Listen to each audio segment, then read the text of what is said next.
Permission manager এই অপশনটির মাধ্যমে আপনার অ্যান্ড্রয়েড মোবাইলে যতগুলি অ্যাপ্লিকেশন রয়েছে প্রত্যেকটি অ্যাপ্লিকেশনের স্ট্যাটাস মানে আপনি পারমিশন চেক করে নিতে পারবেন যে কোন অ্যাপ্লিকেশনটি কি কি পারমিশন নিয়ে রেখেছে। এই ক্ষেত্রে আপনার মোবাইলের গুরুত্বপূর্ণ কিছু পারমিশন রয়েছে যেমন মাইক্রোফোন, ভিডিও, ফাইলস ইত্যাদি।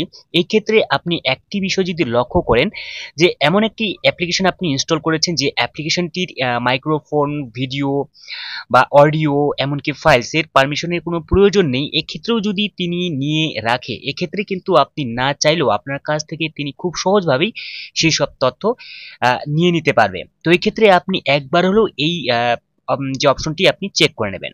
এর জন্য আপনি সেটিংস ওপেন করে নেওয়ার পর আপনি নিচের দিকে স্ক্রল করে আসবেন, আসার পর একটি অ্যাপস অপশন দেখতে পাবেন। আপনার ডিভাইসের নাম ভেদে আলাদা থাকতেই পারে, এক্ষেত্রে অ্যাপস ম্যানেজমেন্ট অথবা অ্যাপস নোটিফিকেশন, যাই হোক অ্যাপস এই অপশনে টাচ করে নেব। করে নেওয়ার পর আপনার এখানে সমস্ত অ্যাপস শো হবে। উপরে রয়েছে থ্রি ডট যেটা মোর অপশন, আপনি থ্রি ডটে টাচ করে নেওয়ার পর আপনি পারমিশন ম্যানেজার অপশনে টাচ করে নেবেন। এখানে টাচ করলে আপনি এখানে সমস্ত কিছু তথ্যই পেয়ে যাবেন, মানে যেমন body sensor, calendar, call logs, microphones, video, file, audio, ঠিক আছে সমস্ত কিছু পেয়ে যাবেন। এবার যেমন ক্যালেন্ডার কোন কোন অ্যাপ্লিকেশন পারমিশন নিয়ে রেখেছে, যেমন ক্যালেন্ডার তো থাকবেই, জিমেল, গুগল ফোন, ঠিক আছে এক্ষেত্রে এইসব অ্যাপ্লিকেশনগুলি কিন্তু পারমিশন নেই, নট অ্যালাউ রয়েছে, ঠিক আছে।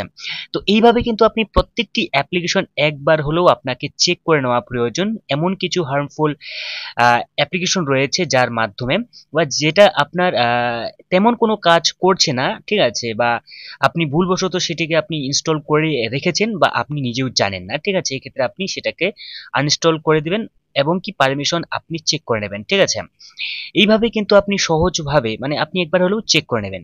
যেহেতু এটা যেমন বর্তমানে সোশ্যাল নেটওয়ার্কের যুগে, ঠিক আছে, কি মানে কি থেকে কি হয়ে যায় এটা আমরা নিজেও জানি না। তবে সবসময় সাবধানতায় এগিয়ে চলবেন। তো অবশ্যই আপনার যে কোনো সমস্যা এই ভিডিওর কমেন্ট বক্সে কমেন্ট করে জানাবেন। আমি অবশ্যই আপনার মতামতের মানে আপনার যে সমস্যা রয়েছে সেই সমস্যায় কিন্তু একটি ভিডিও নিয়ে আসবো।